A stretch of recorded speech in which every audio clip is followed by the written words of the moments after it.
காலையில் தினமும் கண் விழித்தால் நான் கை தொழும் தேவதை அம்மா. அம்மாவை வணங்காத உயிரில்லையே. தாயில்லாமல் நானில்லை. ஏன் 100 சாமிகள் இருந்தாலும் அம்மாவைப் போல ஆகிடுமா என சசியின் பிச்சைக்காரன் படம் வரை அம்மாவை தெய்வமாகவே வைத்து அவங்களுக்கும் ஒரு மனசு இருக்குமென்னு பார்க்காம விட்ட நிலையில் அம்மாவும் பெண்தான்.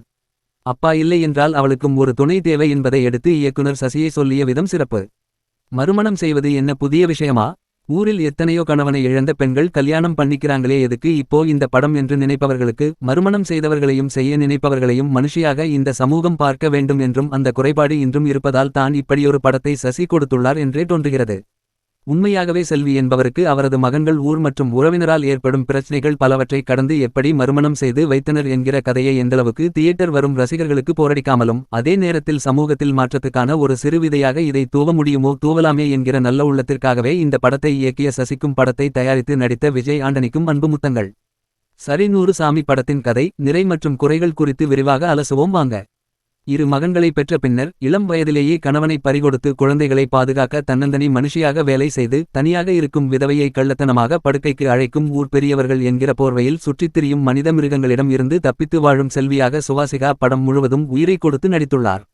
மறுமணம் செய்து கொள்ள அம்மா விரும்புவதை அறிந்து பதின்ம பருவத்தில் ஆத்திரமடையும் மூத்த மகன் பாஸ்கர் அஜய் திஷன் அதன் பின்னர் அம்மா வீட்டில் பொறிக்குள் அடைபட்ட எலியாக இருப்பதை அறிந்து புத்தனாகவே மாறி திருமணம் செய்து வைக்க முயற்சிக்க அதற்கு தம்பியின் காதல் பஞ்சாயத்து தடையாக இருக்க அதையும் கடந்து போராடுகிறார்.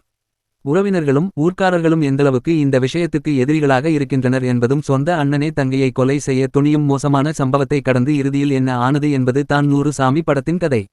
ஆரம்பத்தில் ழகரம் அறக்கட்டளையில் மகன்களை சேர்த்து விட நினைக்கும் சுவாசிகாவை பிரிந்து செல்ல மாட்டேன் என அழுது அடம்பிடித்து அம்மாவுடனே ஓடி வரும் மகன்களை கட்டியணைக்கும் காட்சியில் இருந்து சுவாசிகா படத்தில் ஒரு இடத்தில் வருவது போல சிவாஜியாகவும் சாவித்திரியாகவுமே நடிப்பில் மிரட்டுகிறார்.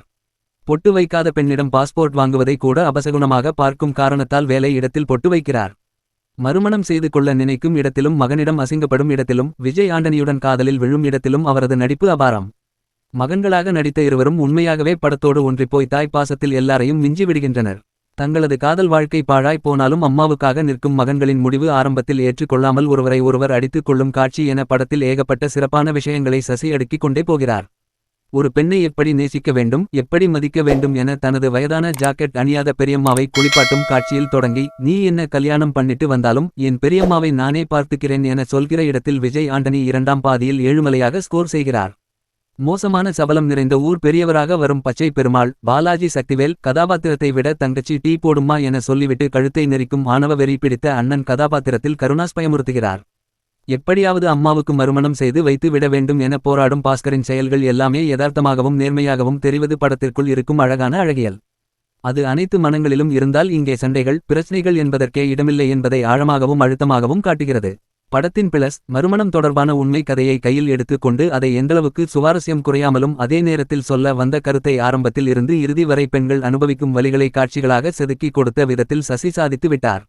முதல் படம் என்பதே தெரியாத அளவுக்கு ஆரம்பத்தில் வரும் அம்மா அம்மா தான் பாடல் தொடங்கி மாயக்கனவே பாடல் வரை பாலாஜி ஸ்ரீராம் தனது இசையாலும் பின்னணி இசையாலும் படத்துக்கு பெரிய பலமாக உள்ளார். இறந்த கணவராக ஃபேனை நினைத்து பேசுவதும் கரண்ட் கட்டாகி வந்ததும் அந்த ஃபேன் பேசுவது போன்ற காட்சியை எல்லாம் அழகாக படம் பிடித்து படம் முழுக்க தனது லென்ஸ் மூலம் ஏகப்பட்ட அழகான ஓவியங்களை வரைந்துள்ளார் ஒளிப்பதிவாளர் தர்ஷன் கிலோஷ். கணவர் இருந்து அவரது பாடி வரும் அதே ஆம்புலன்ஸில் கர்ப்பவதியான மனைவியை ஏற்றிச் சென்று அவருக்கு குழந்தை பிறக்கும் காட்சி எல்லாம் கண்களை குளமாக்குகின்றன. ஊரில் 18 வயசு நிரம்பித்தான் திருமணம் செய்யணுமா, உங்க சட்டம் எல்லாம் இங்க செல்லுபடியாகாது என சொல்லும் இடத்திலும் ஆண்கள் மறுமணம் செஞ்சிக்க போறேன்னு ஒரு வார்த்தையில் சொல்லிடுவோம், பெண்கள் அதை சொல்ல இவ்வளவு பேச வேண்டுமா என அருள் தாஸ் வாத்தியாராக கேட்கும் இடங்களில் எல்லாம் வசனம் உண்மையை உறக்கச் சொல்கிறது.